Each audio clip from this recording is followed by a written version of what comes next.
आणि का मागो खावया, धिग झाले जिणे माझे पंढरी राया,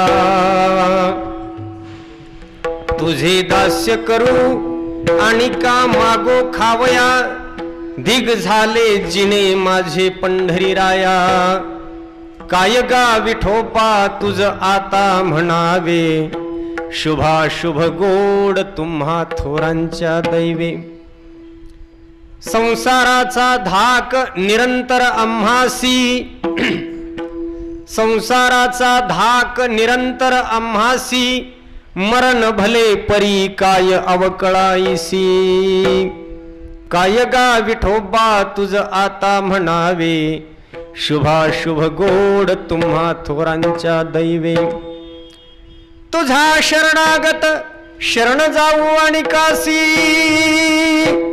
तुझा शरणागत शरण जाऊ आणि कासी, तुका म्हणे लाज कवना हे का नेनसी, काय गा विठोबा तुझ आता म्हणावे, शुभाशुभ गोड तुम्हा थोरांच्या दैवे, पांडुरंगा करू प्रथम नमन, पांडुरंगा करू प्रथम नमन, पांडुरंगा करू प्रथम नमन, पांडुरंगा करू प्रथम नमन, दुसरे चरण संतांचे, दुसरे चरण संतांचे, दुसरे चरण संतांचे, त्यांच्या कृपा जाणे कधेला दिसता,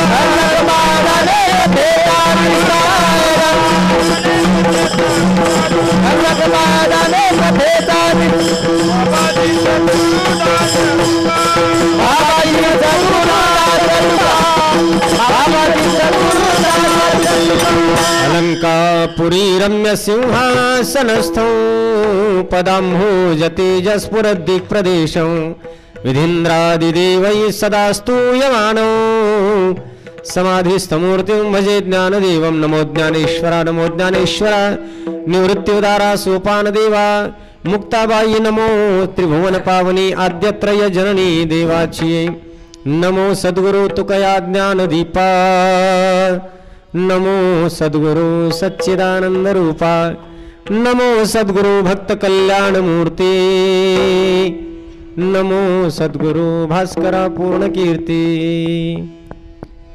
याची सेटिंग हलवली तुम्ही आता, ती अगोदर जशी केली तशीच राहू द्या. माईक एकदा सेट करून घ्या, माणसं म्हणत असतात तेव्हा लक्ष देऊन सेट करा, कोणतं वायर कोणत्या माईकला ते ध्यानात ठेवून ते करून घ्या एकदाच. एक तर रंग भिन्न भिन्न असायला पाहिजे होते, याची हलवली थोडीशी तुम्ही, त्याला बेस वाढवला तुम्ही, थोडंसं गेन सोडून त्याला क्लिअर मोकळा करा, दाबू नका. हां, त्याचा बेस कमी करून थोडंसं गेन देऊन त्याचा आवाज थोडासा वाढवून द्या. चालू आहे का तो? हॅलो. हां, याला वाढवा, चालू करा. हा काळ्या वायरचा हॅलो वाढवा, वाढवा त्याला. बोला बोला बोला तुम्ही बोला. Hello hello. हां, दाबू नका, ते बास वाढवू नका, त्याचा गेन सोडा थोडा थोडा ऐकला. हां बोला. Hello hello hello. जास्त झाला तो, कमी करा थोडं. हां हॅलो. हां, ते चालू आहे का? बोला बोला. हॅलो. काय केलं, सगळे माईक डल करून टाकली आहे. हॅलो वाढवा. कीर्तन 2.25 तासाचं आहे, त्याच्यात हे सगळं म्हणल्यानंतर मी करायचं कधी? Hello hello. वाढवा थोडंसं त्याला. Hello hello hello hello. आवाजच कमी आहे का माईकचा आवाज कमी? हॅलो. ठीक आहे, घाबरायचं नाही. चला ठीक आहे. आता मात्र एकदा एक सेटिंग लावली ना, काही चेंज करायचं नाही. द्यायचं असला तर इको द्यायचा थोडा गायकांच्या, जमलं तर, नाही तर नको. विठाला विठाला विठाला विठाला विठाला विठाला विठाला विठाला. तसेच पखवाजांचे पण पहा, पखवाजांचे सगळेच बंद आहेत. थोडे थोडे वाढवून द्या. तुझे दास्य करू आणि का मागो खावया, धिग झाले जिणे माझे पंढरी राया, काय गा विठोबा तुझ आता म्हणावे, शुभाशुभ गोड तुम्हा थोरांच्या दैवे, मुक्त कैवल्य तेजोनिधी भगवान श्री ज्ञानपाराय जगद्गुरु श्री संत तुकोबाराय आदी करून सर्व संतांच्या चरणी साष्टांग नमन करून सर्व भाविक श्रोत्यांना वंदन करून सेवेला सुरुवात करतो. या कीर्तन निरूपणासाठी जगद्गुरु श्री संत तुकोबारायांचा अभंग आपल्या पुढे गायला. हा अभंग देवभक्ताच्या संवादातला आहे. हा भक्तानं देवाशी केलेला एकेरी संवाद आहे. तुकोबराय आपल्या परमप्रेमास्पद पांडुरंगाला या अभंगामधून बोलत आहेत. आपल्या जीवित्वाविषयीची तक्रार देवाला विदित करीत आहेत.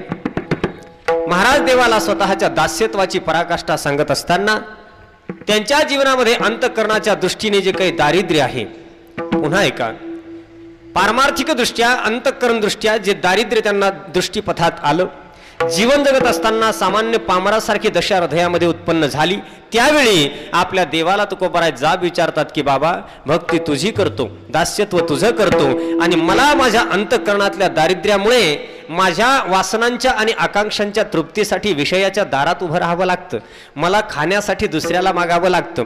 हे माझं खाण्यासाठी मागणं तुझा अपमान करणारं आहे. आमच्या जीवनामध्ये तुझी भक्ती असून सुद्धा, तुझं दास्यत्व असून सुद्धा सामान्यासारखं भय आमच्याही पाठीमागं लागलेलं आहे. प्रपंचाचा मृत्यूलोकामधील जो धाक आहे तो आमच्या मागे आहे, त्यामुळे हे तुला शोभतं का?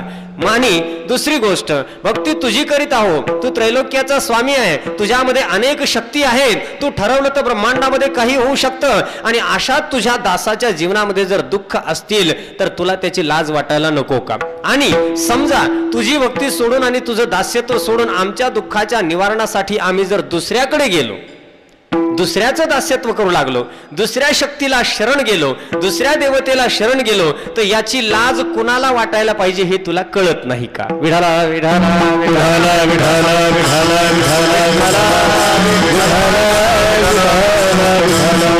असा तुकोबरायांनी आपल्या भगवंताला विचारलेला जाब मी आपल्यापुढे व्यक्त करून सांगणार आहे. अत्यंत महाराजांच्या अंतःकरण निष्ठ असलेलं हे चिंतन आपल्यापुढे मांडेल. हो, फार वैभव संपन्न असा कार्यक्रम इथे होतो आहे. मुळशी तालुक्याच्या पारमार्थिक वैभवाला शोभावा असा कार्यक्रम होतो. हो, अशी कार्यक्रम होण्यासाठी संतांची किंवा भगवंताची प्रेरणा कारणीभूत होत असते. ती प्रेरणा काही अंतःकरणामध्ये स्फुरते. तसं तर चांगलं प्रत्येकाला स्फुरतं नाही असं नाही. हो, सत्संकल्प प्रत्येक हृदयामध्ये निर्माण होत असतो कधी ना कधी. कितीही दुराचरणी मनुष्य असला तरी चांगलं त्याला कधीतरी स्फुरतच असतं. पण चांगल्या संकल्पाला रुजवण होण्यासाठी, त्याला अंकुर येण्यासाठी आणि त्याचं मोठ्या वृक्षामध्ये रूपांतर होण्यासाठी अंतःकरण तितकं पवित्र असावं लागतं, सात्विक असावं लागतं. आधीच अंतःकरण जर सात्विक असेल, त्यात भगवंतानं सत्प्रेरणा स्फुरवली की ती जी आकार धारण करते, त्यानं अशी कार्यक्रम होत असतात. महाराजांच्या जन्म चतुशताब्दीच्या निमित्तानं हा कार्यक्रम होतो आहे. 2-5 जणांच्या अर्थात तरुण संप्रदायाला वाहून घेतलेले काही तरुण आपल्या भागामध्ये आहेत. त्यांच्या हृदयामध्ये ही दिव्य प्रेरणा निर्माण झाली, आपण काहीतरी चतुशताब्दीच्या निमित्तानं करावं आणि तुकोबरायांच्या ऋणातून उत्तीर्ण होण्याचा प्रयत्न करावा. संकल्प झाल्याबरोबर त्यांनी पहिल्यानं मला सांगितलं असं ते म्हटले. कदाचित कोणाला सांगितलं असेल मला माहीत नाही, पण पहिल्यानं सांगितलं आणि आम्ही त्यांना काय गोष्टी बोलायच्या त्या बोललो. म्हटलं एक तर ही इच्छा आपली नाही, तुमची नाही, माझी नाही, त्यांची नाही, ही इच्छा भगवंताची असावी. तुकोबरायांचं कौतुक व्हावं ही इच्छा देवाची आहे. हो, तुका सर्वा श्रेष्ठ प्रिय आम्हा थोर, सर्व संतांना तुकोबराय प्रिय आहेत, म्हणून आपल्याला प्रिय असतील यात नवल नाही. आपलं महाराजांच्या विषयीचं प्रेम या प्रचंड कार्यक्रमातून व्यक्त करून तुकोबरायांना संतुष्टी देण्याचा हा आपला प्रयोग आहे. हो, जर संत आपल्यावर संतुष्ट झाले, संत स्वतःच्या सोचल्यानं किंवा स्वतःच्या कौतुकानं संतुष्ट होत नसतात, त्यांना जे आवडतं ते केलं की ते संतुष्ट होतात. हो, आम्हा वडे नाम घेता तोही पिता संतोषे, ही जी गाथा आहे ना, गाथा पुस्तक दिसतंय आपल्याला, पुस्तक ज्ञानेश्वरी पुस्तक दिसते आपल्याला, पण संत हृदय रूपाने या पुस्तकामध्ये विराजमान असतात. संतांना जगात सर्वात जास्त प्रिय जर काय असेल तर त्यांनी निर्माण केलेलं दैवी वाङ्मय. हो, माऊली तर म्हटले माझ्या हृदयातलं सगळं समाधी धन मी ज्ञानेश्वरीमध्ये ओतलेलं आहे. आणि तुकोबराय म्हटले सगळं गमावलं आणि एवढंच कमावलेलं आहे, सगळं गमावलं आणि एवढंच कमावलं. गाथा आमच्या अनुभवाचा निचोड आणि अर्क त्याच्यामध्ये आहे की जो अर्क या विश्वाला चंद्र सूर्य आहेत तोपर्यंत पुरेल. त्या गाथेचं पारायण, ते अनुष्ठान, वाणी पवित्र, अंतःकरण पवित्र करणारं अनुष्ठान इथे ज्यांच्याकडून घडतंय ते धन्य आहे. गाथेचं पारायण ज्यांच्या मुखावाटे बाहेर पडतं आणि महाराजांचे 4084 अभंग ज्या वाणीतून बाहेर पडतात, ती वाणी कितीही पातकानं जरी लिप्त झालेली असली तरी पवित्र होत असते. पवित्र होईन चरित्र उच्चारे रूपाच्या आधारे गोजिरिया, म्हणून वारकरी संप्रदायामध्ये दिवसभरामधून खोटं नाटं बोलून मूर्खांची स्तुती करून वाणीला जो बाट लागतो ना, बाट, ही जीभ आहे ना, जीभ बाटली जाते, दोषयुक्त होते, अपवित्र होते. कशानं? असत्य वचन, निष्ठुर भाषण आणि ज्याची लायकी नाही अशांची स्तुती केली. हो, नरस्तुती जर या जिभेनं घडली, माणसांची, नालायक व्यक्तीची, नालायक ही शिवी नाही, ज्याची लायकी नाही तो, असा तो नाही तत्पुरुष समास आहे. हो, आशांची स्तुती जर या वाणी वाटे लोभा खातर घडली, वाणीला दोष लागत असतो आणि वाणी अपमानित होते. या वाणीला त्या अपमानामधून आणि दोषामधून उत्तीर्ण करण्यासाठी वारकरी संप्रदाय रोज संत ग्रंथाचं थोडं तरी वाचन करायला सांगतो. आपल्याला सांगतात ना, ज्ञानेश्वरी वाचली पाहिजे, गाथा वाचली पाहिजे. हेतू काय आहे? संतांच्या पवित्र शब्दानं वाणी शुद्ध होत असते. ते काम इथं चाललं. संपूर्ण गाथेचं पारायण होतंय. मोठ्या मोठ्या मंडळीची उपस्थिती आहे, प्रचंड मोठी. एवढं का बोलू लागलो माहित आहे? जेव्हा या लोकांनी मनात हे घेतलं होतं ना असं करायचं, तेव्हा त्यांनाच धाक होता जमेल की नाही. हो, कारण कसं आहे, कोणतंही कार्य करीत असताना विधायक प्रयत्न कमी करावे लागतात, प्रतिबंध निवारणाचे प्रयत्न जास्त करावे लागतात. माझं वाक्य चांगलं ऐक. सरळ काम करायला इतके कष्ट पडत नाहीत, पण कामामध्ये येणाऱ्या प्रतिबंधाच्या निवारणाला जास्त कष्ट पडत असतात. विठाला विठाला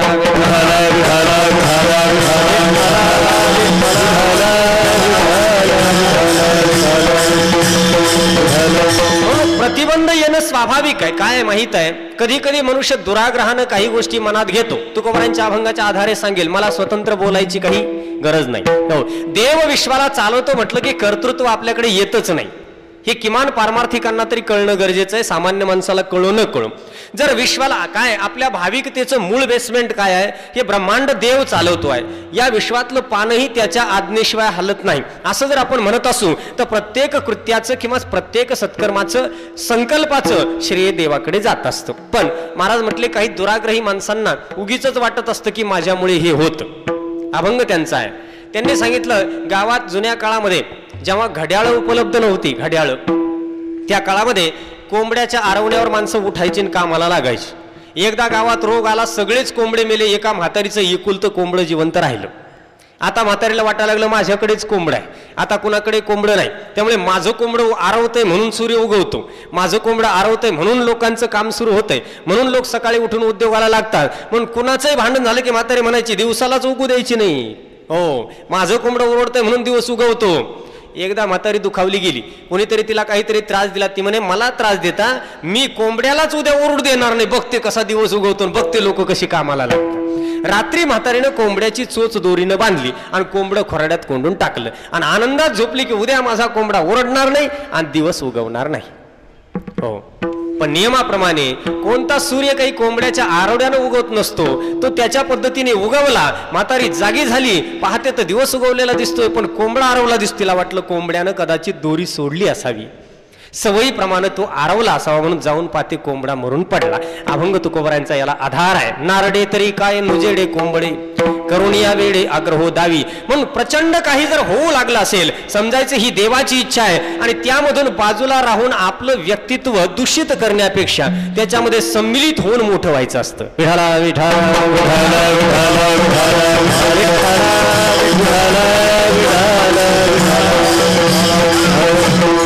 म्हणून या निमित्तानं इथे काही उपदेश करण्याचं प्रयोजन नाहीच आहे. आपण तुकोबारांना जाणण्याचा प्रयत्न करणारी माणसं आहोत, जाणण्यासारखे संतच आहेत. बाकीच्यांना कुणाला जाणायच्या भानगडीत पडू नका, हाती काही लागत नाही. सामान्य माणसाला जर तपासायचा विचार केला तर किती तपासलं तरी हाताशी चांगलं काही लागणार नाही, कालक्षेप व्यर्थ होईल. म्हणून आता काही इतिहास पात्र देखील जाणण्याचा आपण प्रयत्न करतो. जुन्या काळात इतिहासातली काही राजे, काही पराक्रमी पुरुष यांचंही चरित्र लोक तपासत असतात. पण सांगू, त्यामध्ये देखील संघर्ष, साम्राज्यवाद आणि कुठला तरी दोष दिसणार आहे. कारण जो संत नाही तो निर्दुष्ट नसतोच कधी.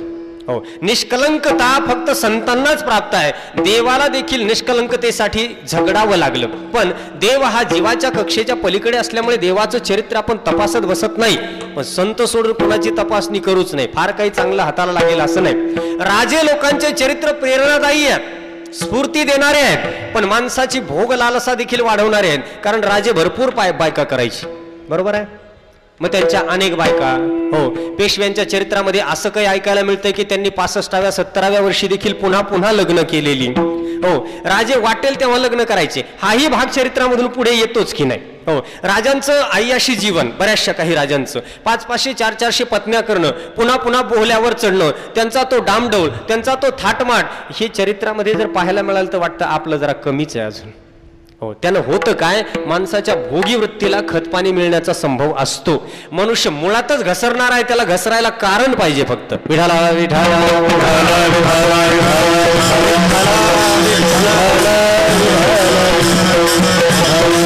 तात्पर्य काय, जाणावे ते केवळ संत, कारण आपली जी आत्मवस्तू हरवलेली आहे, जो चांगलपणा हरवलेला आहे, जो देवपणा हरवलेला आहे, आपल्यातला देव आपण विसरलो आहो, आपल्यातली शुद्धता आपल्या दृष्टीआड झालेली आहे, हे जर सापडायचं असेल तर संतांना स्मरण करावं लागणार. तैसे हरपले आपण पे पावे, ते संता ते पाहता गिवसावे, म्हणून वाणावे ऐकावे तेची सदा. संतांना वाणावं, संतांना ऐकावं आणि त्यांच्या भक्तीचे पैलू समजून घ्यावे. हो, काय केलं तुकोबारायांनी की ज्यामुळे ते आपल्याला प्रिय आहेत? तसं पाहायला जर गेलं, विचारच करायचा, एखादी व्यक्ती आपल्याला का प्रिय आहे याचा शोध घ्यायचा असतो. तुकोबाराय समस्त महाराष्ट्राला आणि विश्वाला आज का प्रिय आहेत? त्यांनी काय केलं? काय केलं सांगू.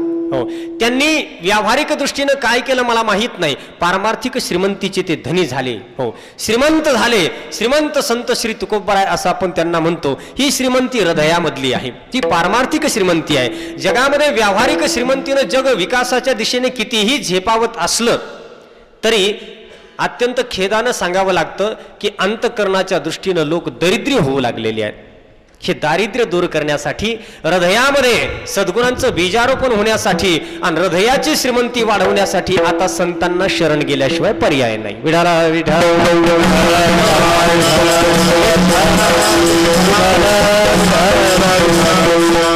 लोक तुकोबारायांना चमत्काराच्या दृष्टीनेच पाहतात की त्यांनी वह्या तारल्या, अमुक केलं.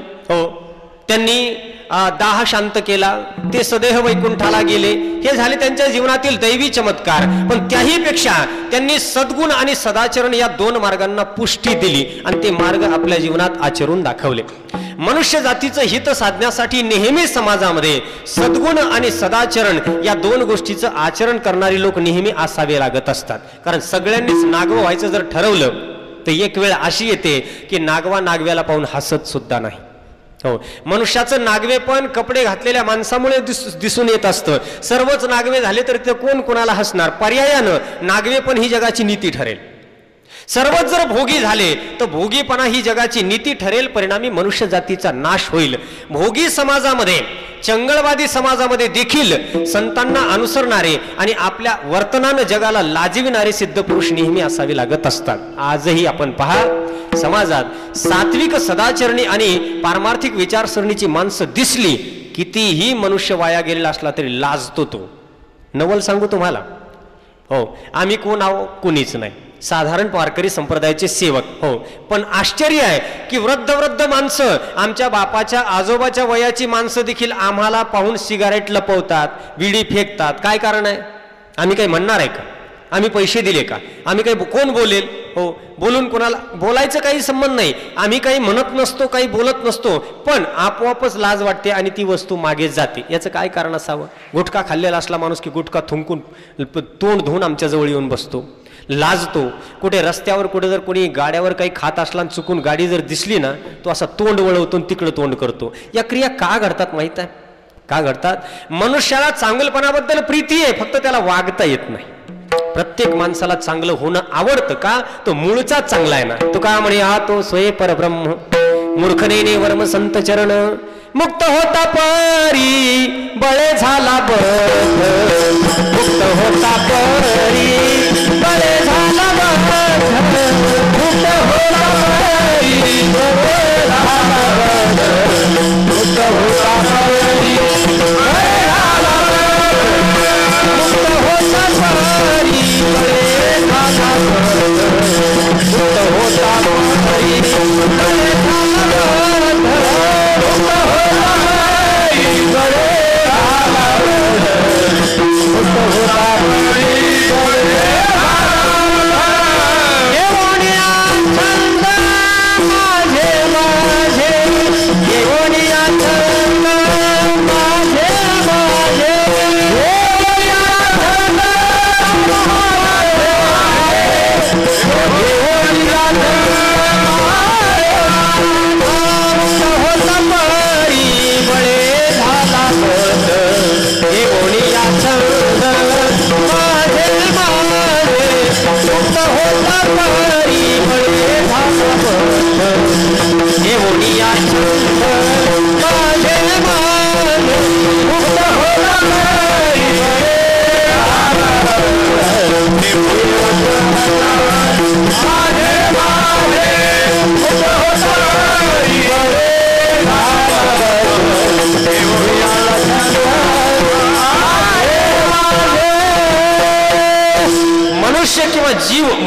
वेगळाच श्रीमंत आहे, पण त्याची श्रीमंती त्याच्या दृष्टी आड झाल्यामुळे तो स्वतःला दरिद्री मानू लागला. मी प्रपंचाच्या बाबतीत अजिबात बोलत नाही बरं, इथे प्रपंचाचा विषय चाललेला नाही बरं. अंतःकरणाची श्रीमंती मी आपल्यापुढे सांगू लागलेलो आहे. जीव नित्य शुद्ध बुद्ध मुक्त स्वरूप असून सुद्धा स्वतःला जन्म मरणारा, दुःखी, अल्पज्ञानी, अल्पशक्तिमान, उपजून मरणारा आणि भित्रा अशा पद्धतीने धारणा करू लागला. हे दारिद्र्य आहे खरं. हे दारिद्र्य संतांनी घालवलं. हो, त्यांच्या अंतःकरणाची उंची आणि जीवित्वाची दशा इतकी उच्च झाली की सगळ्या मनुष्य जातीला ते पूज्य झाले. संतांकडून हे घ्यायचं आहे. ही श्रीमंती वाढवण्याच्या दृष्टीने मनुष्य जीवनामध्ये परमार्थ मार्गाचं अनुसरण आवश्यक आहे. यात मार्ग बरेच आहे, परमार्थ मार्ग बरेच आहेत, पण या मार्गामध्ये वारकरी संप्रदायाला अनुसरणाऱ्या माणसांना तुकोबरायांचं अनुसरण करणं आवश्यक आहे. महाराजांनी काय केलं सुरुवातीला? काय करावं? परमार्थानं होतं काय माहीत आहे, प्रपंचावर त्याचा काय उपकार होतो काय नाही मला माहीत नाही, कारण तो आपण शोधत बसा.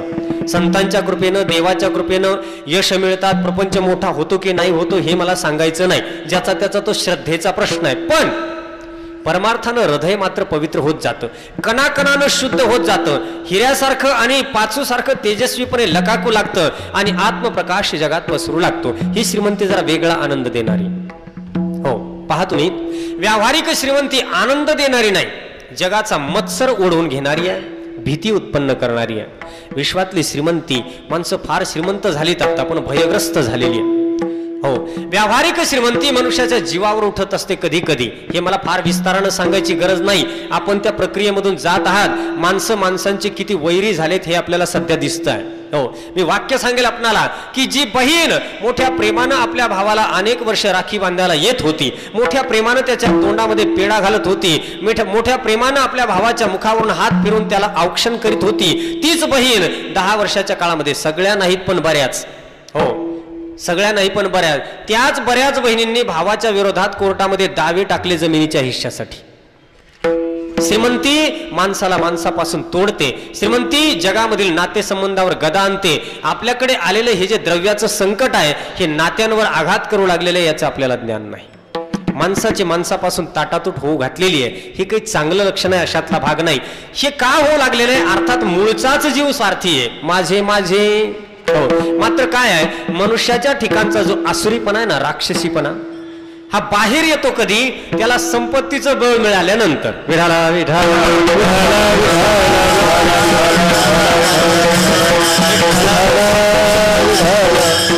गरिबीत सगळेच माणसं साधू सारखं वागत असतात. मालपाणी नसलं की सगळेच साधू आहेत, कारण माणसाचा ऑक्सिजनच बंद पडतो.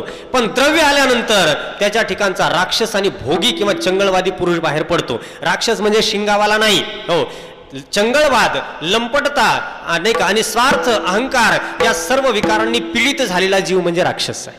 राक्षस कोणाला म्हणावं? स्वार्थ, अहंकार, भोगवाद, चंगळवाद यानं पीडित झालेला जीव.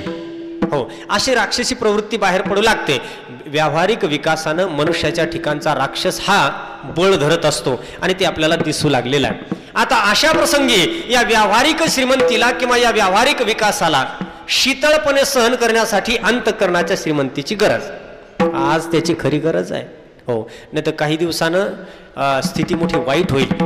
मला संतांच्या कृपेनं 20 वर्षानंतरचं भवितव्य कळतं की आपल्या भागाचं काय होणार आहे. मलाच काय, प्रत्येकाला समजू शकतं. ही लक्षणं काही चांगली नाही. मुद्दा काय, अशा वेळी अंतःकरणाची श्रीमंती वाढवण्याच्या दृष्टीनं संत जवळ घ्यावेत, त्यांचे विचार जवळ घ्यावेत आणि त्यांनी अनुसरलंय काय आणि केलंय काय ते करायला सुरुवात करावी. विठाला विठाला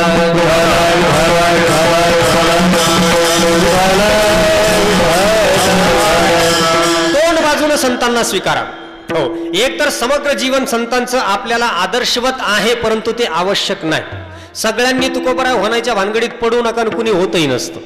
त्यांनी प्रपंचाला राख लावली, काडी लावली, सर्व सोडून जोग पत्करला, वैराग्य धारण केलं. ती त्यांची दशा, त्यांचं पुण्य, त्यांची जीवनामध्ये प्राप्त झालेली पुण्य आहे. आपण ते करायची काही गरज नाही. जर म्हटलं सर्वांनी तुकोबरांचं अनुसरण करायचं तर सगळ्यांना आपल्या शेत्या भात्या सोडून वाटून द्याव्या लागतील. इथं तर इंच इंच लढवू चाललंय. उतुंग आमची उत्तर सीमा.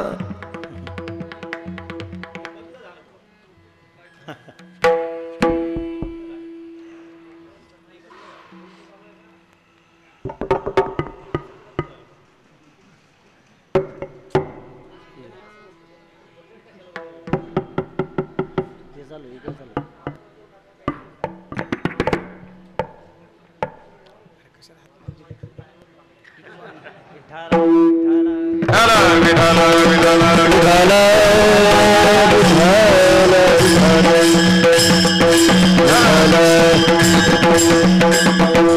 का? नाही तर दुसरा माईक सरकवा इकडे.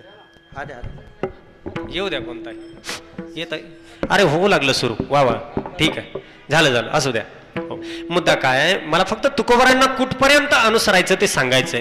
परमार्थ मार्गामध्ये मार्गक्रमण करताना जगात अनेक वाटा आपल्याला दिसतात. अनेक साधू त्यांनी सांगितलेले मार्ग, कुणी ध्यान मार्ग सांगतंय, कुणी उपासना सांगतंय, कुणी तप सांगतंय, कुणी योग सांगतंय, कुणी काही सांगतंय. आपण इतर मार्गाकडे लक्ष न देता वारकरी संप्रदायाचा मार्ग जाणावा, त्याला म्हणतात भक्ती. भक्ती हा श्रेष्ठ मार्ग या संप्रदायानं स्वीकारला. हो, तरी जाणाने ना सकळा, हो सर्व जणांनी ना केला राज्यभार चाले ऐसा, यारे यारे लहान थोर सर्वांना याच्यामध्ये प्रवेश आहे. पण भक्ती म्हणावं तितकी सोपी नाही. त्याच्यामध्ये निष्ठा आणि अनन्यता किंवा दास्यत्व, हो याची नितांत गरज.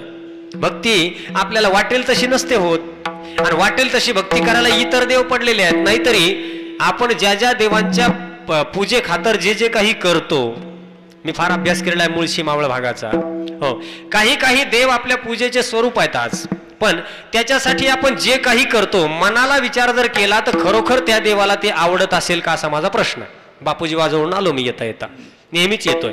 हो, मी आपल्याला विचारतो प्रश्न की जर बापूजी व हे साधू आहेत, संत आहेत, तर आपण त्यांच्या पूजेमध्ये जे काही करतो ते खरंच त्यांना आवडत असेल का? विठाला विठाला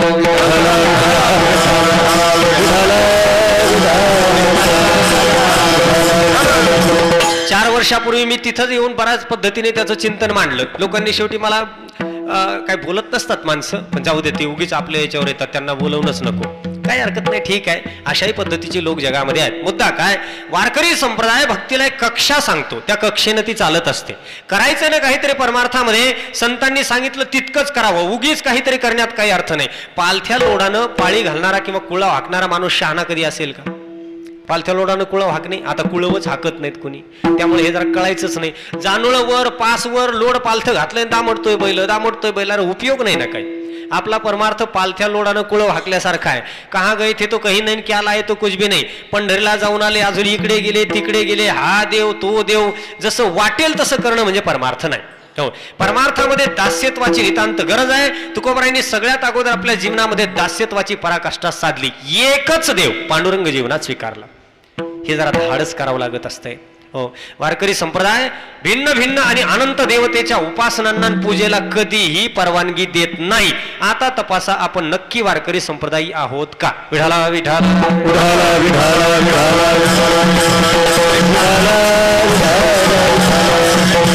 श्रद्धेचा विषय कधी एकच असतो, श्रद्धेचा निष्ठेचे विषय अनेक नसतात कधी. हो, असं कुठं असतं का? हो, आम्ही अलीकडे अनन्यतेवर फार चिंतन सांगू लागलेलो आहोत, कारण वारकरी संप्रदायाला अनन्यता अजून नीट शिकळलेली नाही.